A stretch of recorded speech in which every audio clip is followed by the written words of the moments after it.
Hello audience, what are you doing looking at Moosh Mommy's boobs? This is my shout out to Toby. Hey Toby, what's up? I'm coming back to LA, yes! Finally, hopefully. Anyways, that's my shout out to Toby Tabuscus. That's how he starts his vlogs. And I promise, no more imitations from me. Anyways, I'm making this vlog because every time I get together with my mom, she always tells me this story. It's almost like a reminder of why I am here and how important it is for me to be here. So we always have this conversation, and the story is really crazy. So I want to tell you because you're gonna be like, what? So the story goes like this. My mom is a very sick person. I don't mean she's like crazy, no. She has a really bad heart, and she had a bad heart ever since she was 12, and when she was pregnant with me, which I was her second child, the doctor said, I'm sorry, but you cannot have this child because if you do, you will die. And my mom was like, no, I want to have her. I've been trying to have her for a long time, so I'm gonna have her. So she was 7 months pregnant, and they told her that she can't have her because she's gonna die. And she had this really good doctor that was friend of hers, and the other doctor said, well, you have to come into the hospital because we have to take a look at you and take a close care of you while you're there. So while she was there, thinking that they're just gonna take care of her, the doctors were giving her special shots, special medicine that would produce an early birth, pretty much would produce miscarriage. So she was 7 months pregnant. All of a sudden she was like, oh my god, I feel like I'm giving birth right now, what is going on? And she had no idea that was happening. Then later she found out that they were trying to give her special medication for her to miscarry me, because they didn't want to be responsible for somebody's death in their clinic. Now, if that happened in America, my family would have been millionaires, but it didn't happen in America. So there's nothing she could do. Anyways, I was born premature, 2 months premature. I was tiny, blue, red, whatever. My mom was scared of me, I think. And so when I was born, I would not cry. Usually, if you guys don't know this, usually when the child is born, they pick him up by the feet, but they don't do this anymore, and they slap him on the back and they start crying. So they pretty much activate their breathing mechanisms, and they start breathing on their own, and they start crying. So when I was born, I was half dead or whatever, so I wasn't crying, and I was just laying there, and the doctor, the good doctor that was helping my mom give birth, he said to the nurses, he said, what are you doing?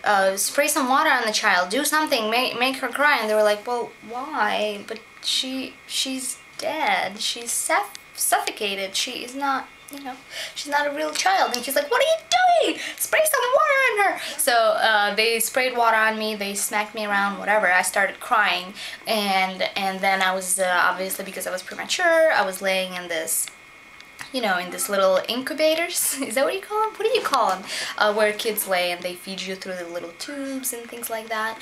So my mom was not allowed to feed me for a while because I was just like still, you know, growing inside this tube. It's pretty much, they try to replicate the inside your mother's wound kind of atmosphere there, minus all the wetness. Anyways, so that's my story of how I was born. And then the doctor, the good doctor, he would always, you know, do tests on me, and he would come to my mom and say, oh my god, your daughter, she's gonna be a fighter. And she's like, yeah, what is she doing? I want to see her. And he would say, like, you know, we do the little test, and we lift her arm up, and she's like kicking it around, and she has the attitude, and she has everything. And my mom is just, she said, well, when my daughter gets married, I'm gonna invite you to a wedding, because if it wasn't for you, you know, she wouldn't be alive at the moment. So it's a crazy story, like, to think about it. I thought I just was, you know, I just couldn't wait to be born, but I was forced into this life, and I survived. And I mean, it's kind of amazing. And for 2 weeks, by the way, while I was in this little tube, for 2 weeks they would not register me because they were waiting for me to die, because that's how bad I was. So they would not register, they would not give me a birth certificate, and but I'm alive and I'm really strong. And I was a very weak child. I was very skinny, like really skinny all the time, and we didn't know why. And then when I was 2 years old, I was running around and somebody left vinegar on the floor, and I drank it, so I burned all of my, you know, all of my esophagus. Is that right? I just burned everything, so I wasn't able to eat, so I lost a lot of weight, so they were just like dropping like oils into my mouth kind of thing. So there was another near-death experience in my life, but after that I was a fighter. It was like nothing can stop me. Arr, dominate. That's why Moosh Army will dominate, because you have a dominating leader, okay?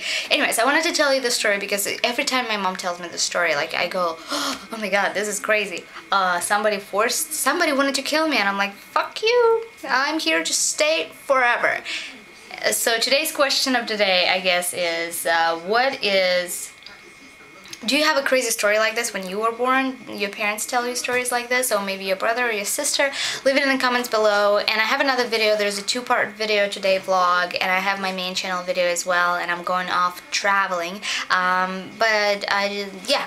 I hope you like this story because I think it's crazy. If I hear other crazy stories from my mom, I'll tell you. Anyways, I'm gonna go and enjoy your week. Whatever. What am I talking about? What? It's getting dark, okay? And I have no makeup. I love you guys. I'll see you soon.